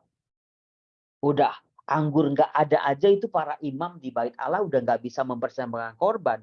Sekarang anggurnya nggak ada lagi. Gara-gara pohon-pohonan itu tuh yang tadi sebagai materi dari persembahan itu udah musnah juga. Habis sudah. Cuman gara-gara seekor. Cuma gara-gara binatang yang ya nggak lebih dari sekelingking kita. Semua kemakmuran, semua ketenangan, semua kenyamanan hancur. Itulah yang saya sebut sebagai efek domino. Jangan dikira saudara-saudara kita bisa memisahkan dunia sekuler dengan dunia religius. Romo, kalau hari Sabtu Minggu saya itu manusia religius, Romo. Saya berdoa, saya ekaristi, pokoknya jadi aktivis paroki. Tapi Senin, Selasa, Rabu, Kamis, Jumat saya itu duniawi, Romo. Saya usahanya panti pijat, Romo. Saya usahanya kasino, Romo. Saya usahanya bandar utang, Romo. Saya rentenir, Romo. Gak bisa. Ini dia yang mau diwatakan oleh Yoel. Kita nggak bisa. Dunia sekular. Kalau dunia sekular hancur, dunia religius juga hancur. Kalau dunia religius hancur, dunia sekular juga tambah hancur. Terus begitu. Seperti efek domino. Inilah disertasi saya yang saya temukan, saudara-saudara. Yang saya sebut sebagai dynamic parallelism. Itu penemuan seorang Romo Yosef. Saya menemukan sebuah efek domino dari sisi bahasa ya. Jadi saya menemukannya dari sisi bahasa Ibraninya. Bagaimana Yoel itu ternyata bukan cuma koar-koar, tapi betul-betul. Misalnya tadi, bangunlah hai pemabuk dan menangislah. Ketika ada hama belalang, itu pemabuk disuruh bangun. Gampang apa susah ibu bapak? Ya susahlah, orang mabuk kan lagi ngefly, lagi teler-teler. Disuruh bangun mana mau sih? Jadi orang-orang pertama yang disapa oleh Allah adalah para pemabuk. Orang yang paling sulit. Pemabuk mah nggak bakal peduli, Romo mau ada hama kayak, mau ada kekeringan kayak. Yang penting sejauh ada botol anggur di tangan mereka. Kemudian merataplah hai semua peminum anggur. Kan nggak semua peminum anggur itu pemabuk. Jadi lebih luas lagi nih. Orang-orang yang sangat suka sama anggur. Orang-orang yang minum anggur. Disuruh meratap. Dan seterusnya dan seterusnya. Sampai akhirnya para petani juga disuruh meratap. Para petani orang yang paling cemas ketika ada hama belalang. Bayangin ada lompatan dari pemabuk sampai ke petani. Itu kan saya menemukan ada sebuah progressive dynamic. Ada dynamic progressive movement yang saya bilang. Jadi betul-betul tegangannya tuh dimainin sama Yoel. Supaya orang sadar. Nubuat ini berisi. Nubuat ini penting. Nubuat ini jangan dicuekin gitu loh maksudnya. Nah, kemudian saudara-saudaraku yang terkasih, kalau kita baca lagi misalnya mana ya? Yoel bab 1 ayat 16. Coba Anda buka Yoel bab 1 ayat 16. Setelah terjadi kegagalan panen, hancur semua ibadat-ibadat di bait Allah, bukankah di depan mata kita sudah lenyap makanan, sukaria, sorak-sorai dari rumah Allah kita? Biji-bijian menjadi kering di dalam tanah, lumbung-lumbung sudah licin dan tandus. Rengkiang-rengkiang sudah runtuh, sebab gandum sudah habis.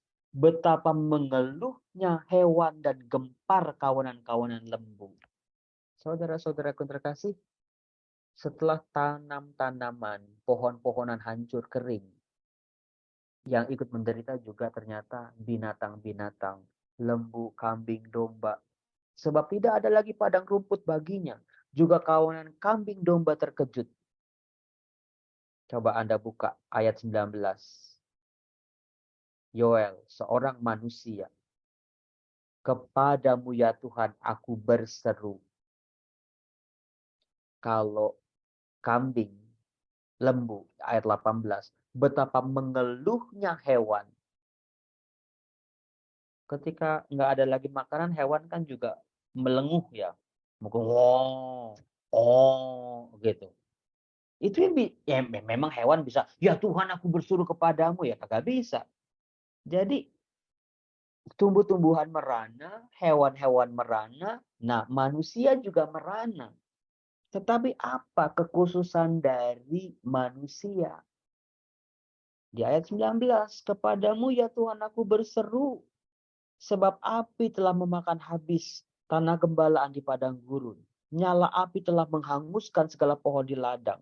Juga binatang-binatang di padang menjerit karena rindu kepadamu. Lihat. Sebab wadi telah kering, api telah memakan habis tanah gembalaan di padang gurun. Saudara-saudaraku yang terkasih, alam ciptaan rusak karena dosa manusia. Karena keserakahan manusia, karena tingkah laku manusia yang mengeruk alam secara berlebihan, bukan? Apakah kita bisa nyuruh anjing di rumah kita untuk coba pulihkan alam ini? Kan kagak bisa. Yang ngerusak manusia, yang harus bertanggung jawab memperbaikinya adalah juga manusia. Manusia harus bertanggung jawab karena apa? Manusia yang paling mungkin. Binatang-binatang nggak bisa. Tumbuh-tumbuhan juga nggak bisa. Manusialah yang paling bertanggung jawab terhadap kerusakan alam. Itu hebatnya Yoel. Ketika berbicara soal ekologi, maka disertasi saya di bagian terakhir saya juga berbicara soal ekologi. Manusialah yang paling bertanggung jawab karena manusia yang berbuat, manusia yang merusak, manusia yang paling bisa memperbaiki alam ini. Nah, coba kita lihat lagi Yoel bab 2. Tiuplah sangkakala di Sion, berteriaklah di gunungku yang kudus. Biarlah gemetar seluruh penduduk negeri, sebab hari Tuhan telah datang. Saya langsung loncat ke ayat 3. Lagi-lagi orang disuruh bangun, orang disuruh waspada. Gara-gara apa nih sekarang? Kalau bab 1 itu tentang hama belalang yang datang menghancurkan, di bab 2 beda lagi. Di depannya api memakan habis. Di belakangnya nyala api berkobar. Tanah di depannya seperti Taman Eden, tapi di belakangnya padang gurun tandus. Rupanya seperti kuda, sama seperti kuda balapan mereka berlari. Seperti gemertaknya kereta-kereta, mereka melompat-lompat di atas puncak-puncak gunung. Seperti gelitiknya nyala api yang memakan habis jerami. Yoel bab 2 berbicara soal kebakaran. Kok kebakaran, Romo? Jadi begini, ketika imam nggak bisa lagi beribadah di bait Allah, itu imam nggak bisa itu mencurahkan atau meminta kepada Allah untuk mencurahkan berkat berupa hujan. Terjadilah kekeringan. Ya namanya kekeringan di Israel itu udah biasa. Tapi yang paling parah adalah kalau terjadi kekeringan berkepanjangan. 7 tahun, 8 tahun, 9 tahun. Itu seringkali kejadian. Saking keringnya, panas teriknya matahari, jerami-jerami yang sudah mengering akhirnya terbakar. Nah ini dia, kebakaran hutan. Apa nggak ngenes coba? Habis hama belalang, sisa-sisanya dibakar oleh musim kemarau yang berkepanjangan. Itulah habis jatuh ketimpa tangga. Kalau cuma hama belalang doang, para petani paling kalau masih ada hujan ya ntar juga hujan pokame-ame, hujan turun terus udah subur lagi. Kalau musim panas nggak ada belalang, mungkin mereka udah biasa. Tapi menjadi double jackpot kalau habis hama belalang, ini aja udah hampir tiris sekali ini bahan makanan, ditambah kekeringan yang berkepanjangan. Habis itu. Itulah kitab Yoel, saudara-saudara. Sebuah kengerian yang luar biasa. Sebuah kehilangan rasa nyaman yang dibungkus dengan kesombongan rohani. Cuma gara-gara belalang, hancur semua. Jadi, hati-hati dengan dosa-dosa kecil. Romo, saya kan cuma nyontek dikit-dikit Romo kalau ujian KPKS. Saya kan cuma ngambil uang perusahaan kan ya cuma 10.000 nggak ada orang yang tahu Romo. Kalau ketahuan juga bos saya cincai Romo. Saya kan cuma ngintip-ngintip doang nih Romo. Saya kan cuma pijit-pijit doang Romo. Kan cuma nggak ngapa-ngapain Romo. Cuma ya gitu-gitulah Romo. No. Be careful with the little sin. Dosa-dosa yang kecil, pelanggaran-pelanggaran yang kecil. Itu efeknya domino, saudara-saudara. Kita seringkali cenderung pada dosa-dosa yang besar, membunuh, berzina, gitu ya. Bersaksi dusta. No. Dosa-dosa kecil. Itu juga menjadi semacam alarm buat kita. Hati-hati. Semua dosa besar itu dimulai dari dosa yang kecil. Semua rumah tangga yang geger-gegeran, perselingkuhan, semuanya juga dimulai dari WhatsApp-WhatsAppan paling. Mau tahu lah rumahnya di mana, mau tahu lah hobinya apa, mau kopi darat lah. Udah kejadian. Semuanya dimulai dari dosa kecil, pelanggaran-pelanggaran kecil, termasuk juga kesombongan-kesombongan rohani. Ya kalau dilihat kasat mata sih enggak not a big deal, Romo, bukan masalah besar, tapi kalau dibiarkan akan berlarut-larut dan akan mempengaruhi yang lain-lain sampai terjadilah kehancuran yang luar biasa ini. Habis, tiris rumah tangga yang diidam-idamkan, yang diimpi-impikan, yang sudah dibangun sekian lama, habis dengan hal-hal kecil. Sayangnya manusia sadar ketika semuanya sudah terjadi. Ya, kalau tau begini dulu mah kagak deh. Tapi kan nasi udah jadi bubur. Tinggal tambahin ayam jadi bubur ayam. Bubur ayam enak dimakan. Tapi kalau udah nasi jadi bubur di perkara rumah tangga ya udah tangis bombay juga udah percuma. Itu inspirasi yang kita dapat ya. Nah, bagaimana nih Yoel menyuarakan suara Allah? Kalau udah terjadi seperti itu, apa yang diharapkan? Nggak heran di Yoel bab 2 ayat 12 dan seterusnya itu yang dibacakan pada hari raya Rabu Abu ya. Koyakkan hatimu, jangan pakaianmu. Berbaliklah kepada Tuhan Allahmu, sebab Ia pengasih, penyayang, panjang sabar, dan berlimpah kasih setia. Kuncinya satu, return to God. Totally.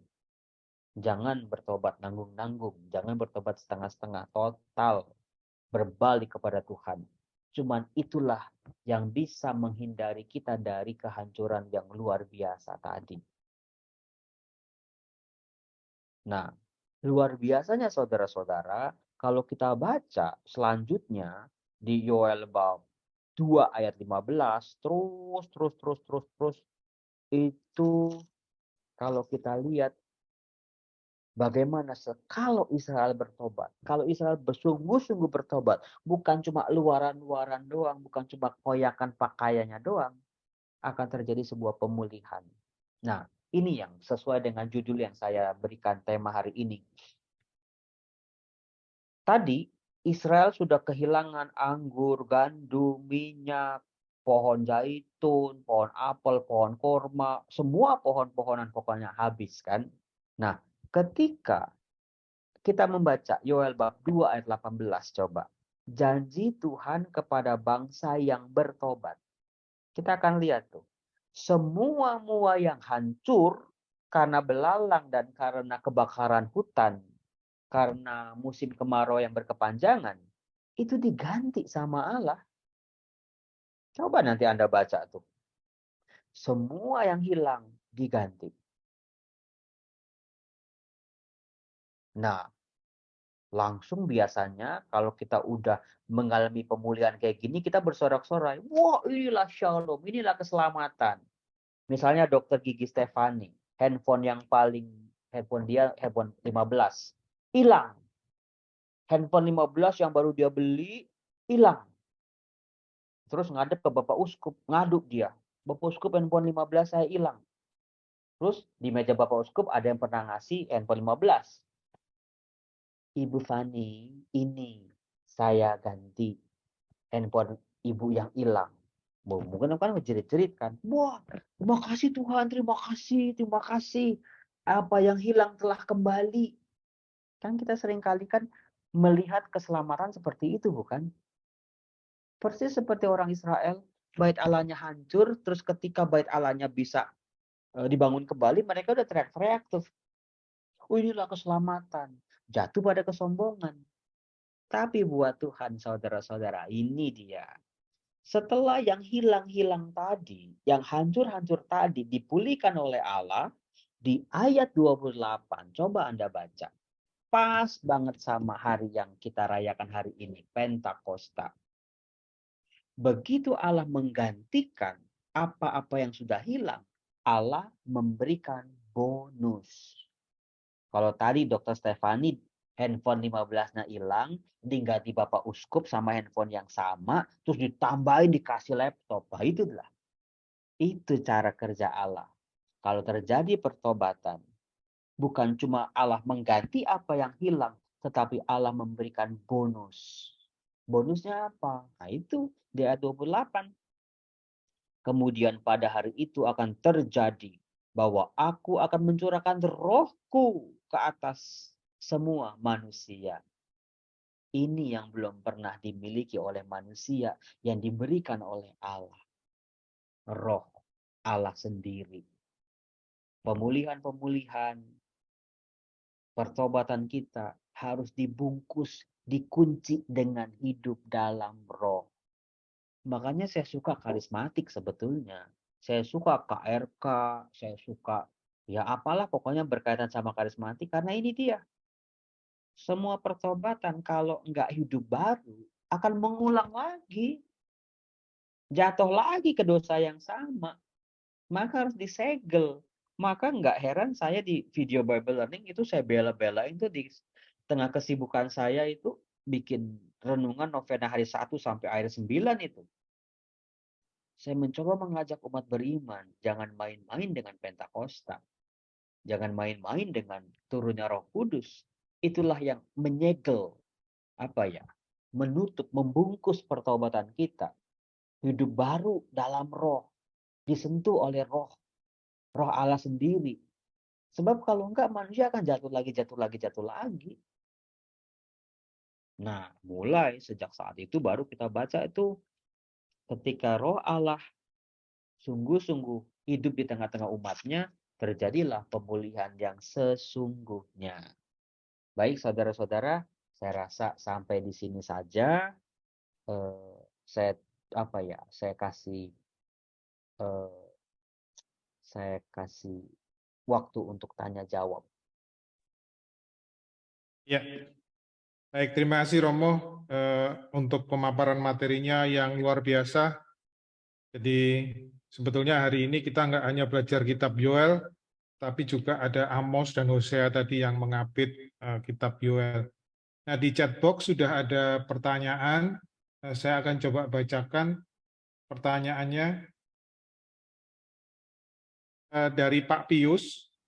Dosa bangsa Israel yang membuat mereka dihukum itu apakah dosa masing-masing pribadi atau dosa kolektif sebagai bangsa, Romo? Bagus, pertanyaan yang bagus. Ini tadi kelewatan saya jelasin soalnya ini. Kalau sebelum pembuangan, sebelum tahun 587, dosa-dosa yang membuat orang Israel dibuang ke Babel adalah tergantung rajanya. Tergantung rajanya. Rajanya jahat, ya udah semua bangsanya ikut dihukum. Kalau Anda baca kitab 1, 2 raja-raja itu kan begitu tuh. Karena raja-raja yang jahat yang tidak bisa mengajarkan bangsanya bagaimana hidup sesuai dengan ajaran Tuhan, ya bangsanya juga ikut-ikutan jahat. Tapi selalu dilihatnya karena dosa Yerobeam. Selalu diulang-ulang seperti itu. Karena dosa-dosa raja-raja ini yang buruk membuat orang Israel dibuang ke Babel. Jadi paham sebelum pembuangan, mau orang baik kek, mau orang kagak baik kek, ikut dihukum karena rajanya yang jahat. Maka kita bisa lihat ini. Kita Ayub, orang baik kok menderita. Itu cocok dengan orang-orang di pembuangan. Kan nggak semua orang Israel jahat. Ada yang saleh juga kok. Ada yang mau berpegang pada janji Tuhan kok. Ada yang mau berpegang pada jalan-jalan Tuhan, tapi kok ikut dibuang. Nah, itu dia. Nah, setelah pembuangan, mereka betul-betul menyadari setiap orang harus bertanggung jawab terhadap apa yang dia lakukan. Maka di kitab Yeremia, di kitab Yesaya, tidak lagi bapak yang makan buah asam, anaknya yang menjadi kecut. Itu setelah pembuangan. Nggak ada lagi dosa yang turun-menurun. Dosamu tanggung jawab sendiri. Jadi gitu ya. Jadi paham Israel tentang dosa juga berkembang, saudara-saudara. Jadi gini, ketika kita baca kitab suci Perjanjian Lama, itu kan periodenya panjang sekali tuh. Ribuan tahun, Ibu Bapak. Manusia, hitungan 3 tahun aja udah berubah kok. Pahamnya, pengenalan dirinya. Apalagi yang ribuan tahun. Paham mereka tentang Allah, paham mereka tentang diri mereka sendiri, paham dosa, paham Allah yang esa, paham tentang Allah, itu berkembang. Itulah bagaimana Allah menemani pendewasaan iman umat Israel. Jadi setelah pembuangan Babel, itu orang Israel mulai mencapai pendewasaan iman mereka. Dosamu urus sendiri, dosamu tanggung jawab sendiri. Setiap orang bertanggung jawab terhadap dosanya. Gitu. Terima kasih. Ya. Pertanyaan berikutnya, siapakah yang menempatkan kitab Yoel di antara kitab Hosea dan kitab Amos? Nah, itu pakai pendekatan canonical criticism. Canonical criticism adalah sebuah pendekatan yang mencari alasan siapa, di mana, dan kenapa urutan-urutan kitab ini dibuat.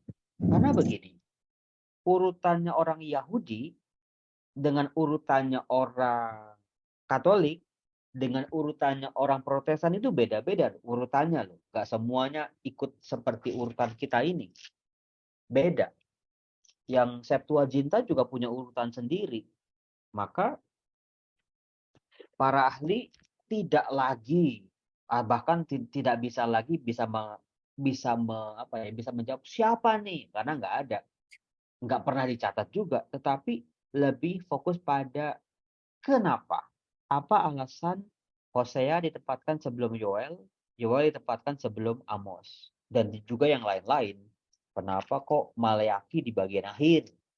Karena yang bisa saya katakan tadi saya lupa katakan, urutan-urutan dalam kitab nabi-nabi, 12 nabi kecil, tidak diurutkan berdasarkan kronologi waktu, tapi urutan tema, benang merah dari kitab-kitab itu, gitu. Saya bahagia gue nggak nyetir. Tapi Gini, gue lebih takut hes lo daripada nyetir. sudah saya bisukan. Gitu. Jadi ada benang merah. Kalau siapa saya juga nggak tahu, para ahli juga nggak tertarik untuk menjawab siapa itu karena nggak ada data sejarahnya. Tapi apa alasan? Motif teologis, bukan motif kronologis, tapi motif teologisnya apa? Misalnya seperti kenapa Matius ditempatkan di awal, padahal kita tahu Markus itu yang paling tua, gitu kan? Nah, ketika kita baca Matius bab 1, nggak apa-apa lu jalan ke ini Ibu Tres. Cuman masuk Boleh di-mute dulu ya, Ibu Saya Bapak. keluarkan saja. Saya lagi sibuk. Keluarkan. Ya. Oke, sudah saya keluarkan. Oke.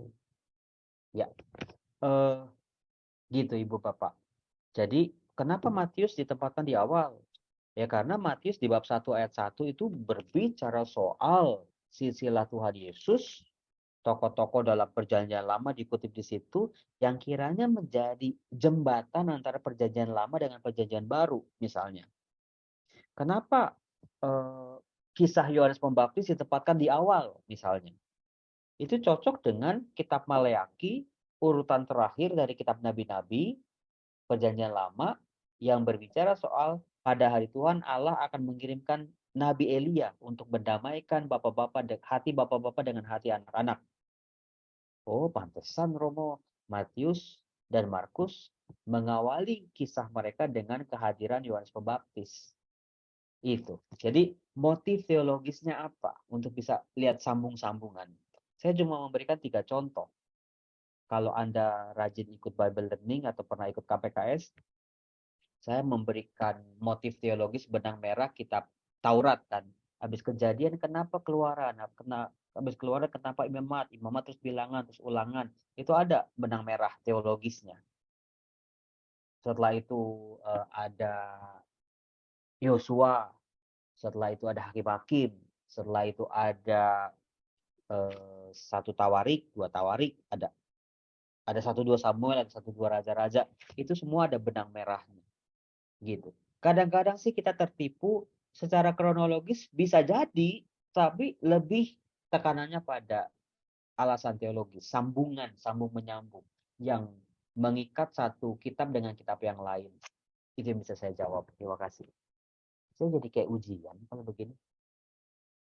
Ingat waktu ujian dulu. Tapi sekarang kan saya udah nguji. Baik Romo, pertanyaan berikutnya dari Pak Edi Cahyanto. Bencana belalang ini terjadi kiasan atas peristiwa apa ya Romo?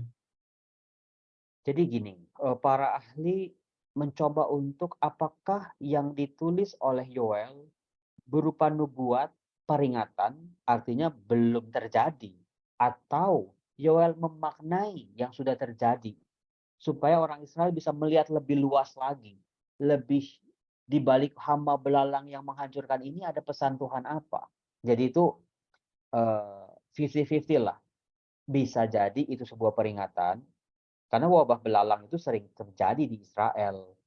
Tapi nggak setiap tahun, bisa 10 tahun sekali, 20 tahun sekali.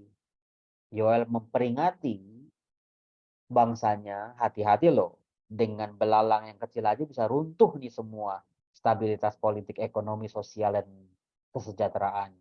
Atau terjadi hama belalang, lalu dimaknai oleh Yoel. Gitu. Sebagai bentuk peringatan dari Allah. Hati-hati loh di sini. Gitu. Ya. Masih tentang bencana belalang Romo. Apakah bencana belalang yang hingga tidak bisa melakukan ritual keagamaan ini bisa dikorelasi dengan pandemi COVID-19? Di mana 2 tahun umat tidak bisa menerima komuni. Sangat bisa. Orang yang ke gereja males-malesan sebelum pandemi, orang yang nyambut komuninya yang nggak pakai hati, itu kan tertampar-tampar harus belajar dari pandemi. Waduh, kau tahu begini aku dulu tuh komun itu sungguh-sungguh misalnya. Sampai di ICU ngik-ngik nggak bisa penerima komuni. Kudus nggak bisa sakramen pengakuan dosa atau perminyakan. Baru sadar. Jadi ya selalu ada pembelajaran dari Tuhan terhadap semua peristiwa yang terjadi sih. Ya. Berikutnya dari Pak Fakato, Banyak pada ya. bagian akhir ada disampaikan janji pengharapan dari Allah yang menjadi pertanyaan di dalam Yoel 3 ayat 19. Dikatakan Allah akan menghukum Mesir dan Edom, sedangkan di Yoel orang-orang Yehuda dan Yerusalem dijual kepada orang Yunani. Mohon penjelasannya, Romo. Mohon maaf diulang kalimat terakhir atau Kalimat pertanyaan. terakhir, sedangkan di Pertanyaan. Yoel 3 ayat 6, orang-orang Yehuda dan di Yerusalem dijual kepada orang Yunani. Oke, bab 3 ayat 6. Kita baca konteksnya ya. Lalu apakah sangkut pautmu dengan aku, hai Tirus dan Sidon? Disebut kota-kota bangsa asing yang tidak mengenal Allah, dan seluruh wilayah Filistin. Disebut juga musuh-musuhnya orang Israel. Apakah kamu ini hendak membalas perbuatanku? Apakah kamu melakukan sesuatu terhadap aku? Maka dengan cepat, dengan segera, aku akan membalikkan perbuatanmu itu kepadamu sendiri. Oleh karena kamu telah mengambil perakku dan emasku, dan telah membawa barang-barangku dan yang berharga yang indah-indah ke tempat-tempat ibadahmu. Jadi mau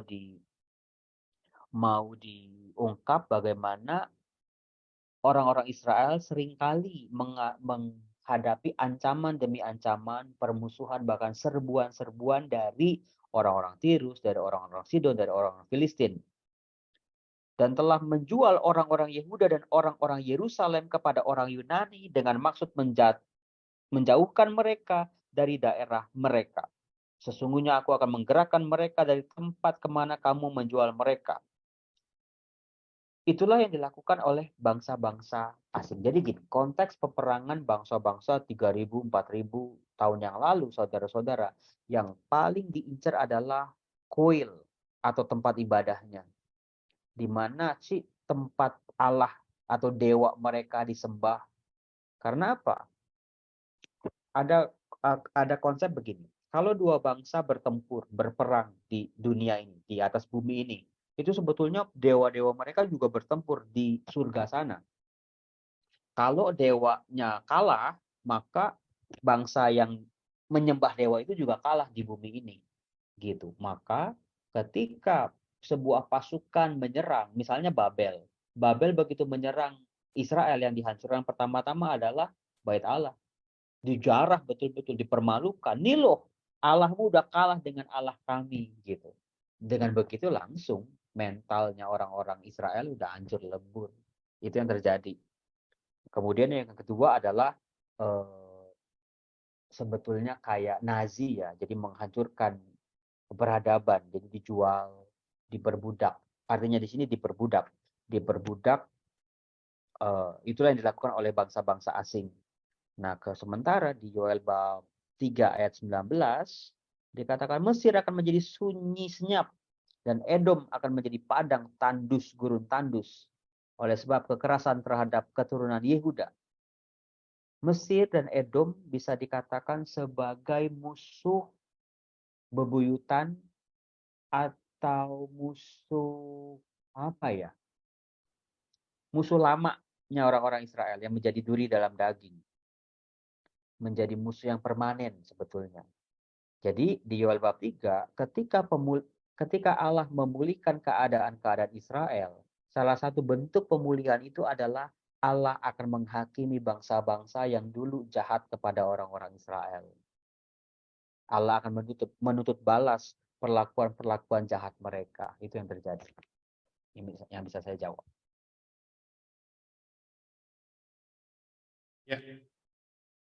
Baik, pertanyaan lain tadi sebetulnya sudah ada yang double ya, mengenai kenapa ditaruh antara Hosea dan Amos, kemudian pertanyaan bencana belalang, kekeringan, kelaparan, kebakaran ini sebagai hukuman Allah atas kesalahan dosa apa. Tadi Romo juga sudah menjelaskan karena ritual rutinitas terjebak dalam rutinitas ibadah ya Romo ya. Ya.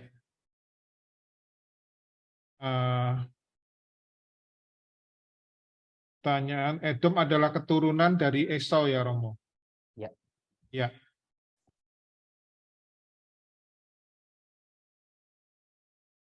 Baik Ibu Bapak, apakah masih ada yang ingin bertanya? Mungkin satu penanya, kalau memang susah menulis di chat box, silahkan raise hand.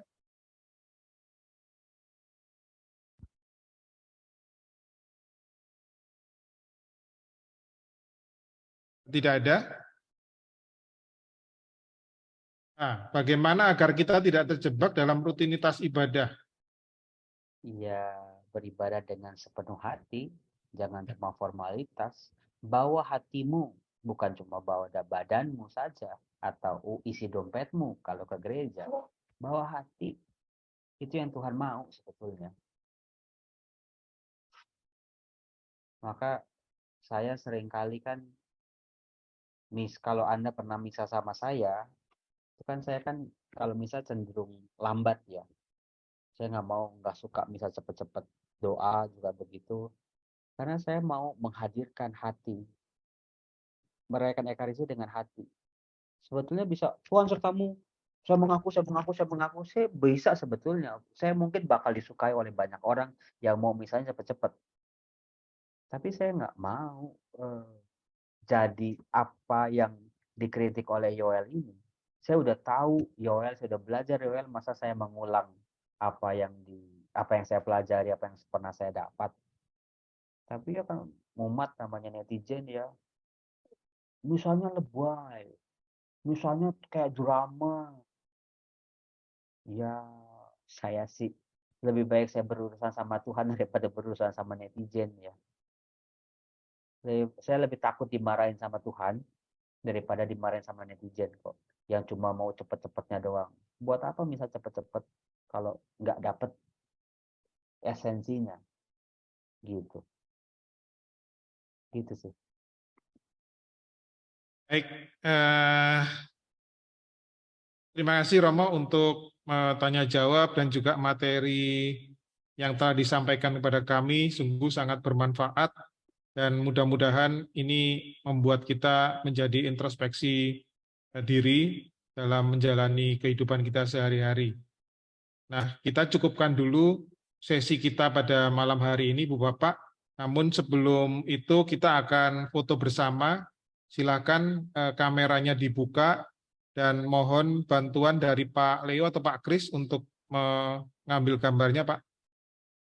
Sebagai informasi, mohon maaf saya tidak membagikan PowerPoint. Tadi kan saya nggak banyak. Sebetulnya Ya. yang saya tampilkan di PowerPoint itu sebetulnya ada di kitab suci. Gitu.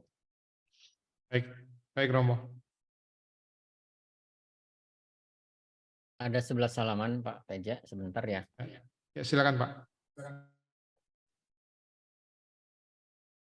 Saya coba ambil halaman 2.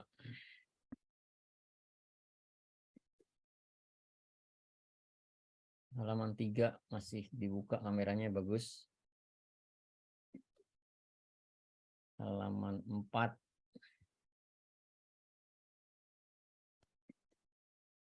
Halaman 5 sudah mulai ditutup. Siapa aja nih? Halaman 6 lagi, Pak Hendro lagi, Pak Heri, Ibu Sheni. halaman 7. Pada nggak nyalain kamera. Ya pada ditutup nih Mo. Duh, halaman 8 juga banyak yang ditutup. Tadinya saya mau kasih giveaway tapi pada nggak nyalain kamera. Halaman 9. Oke, halaman 10 terakhir. Silahkan Pak Teja, sudah. Ya, baik, terima kasih Pak Kris untuk bantuannya. Nah, Ibu Bapak, kita sudah sampai pada penghujung acara. Sekali lagi terima kasih kepada Romo Yosef untuk pemaparan materinya dan waktu saya kembalikan ke MC. Silakan Bu Dwi. Baik Pak Teja, terima kasih Romo Joseph dengan pelajaran yang luar biasa. Terima kasih untuk semuanya, Bapak, Ibu, teman-teman MBC, Romo Joseph, untuk kebersamaan di malam ini. Dan acara ini akan kami tutup dengan doa yang akan dibawakan oleh Ibu Dani. Silakan Bu Dani. Baik, terima kasih Romo Yosef dan teman-teman semuanya. Mari kita bersatu dalam doa. Dalam nama Bapa, Putra, dan Roh Kudus. Amin. Bapa di surga, kami mengucapkan syukur atas terselenggaranya Megusim Bible Club yang ke-21 ini. Kami juga bersyukur atas pencerahan firman-Mu melalui Romo Yosef.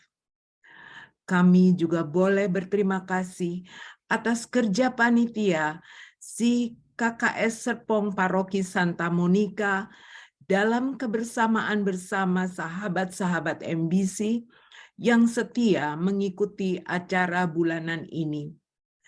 Kami memohon kepadamu, semoga apa yang Nabi Yoel serukan kepada umat Israel saat itu, juga mengingatkan kami semua untuk semakin menyadari betapa besarnya kasih-Mu kepada kami semua yang menginginkan keselamatan kekal bagi kami.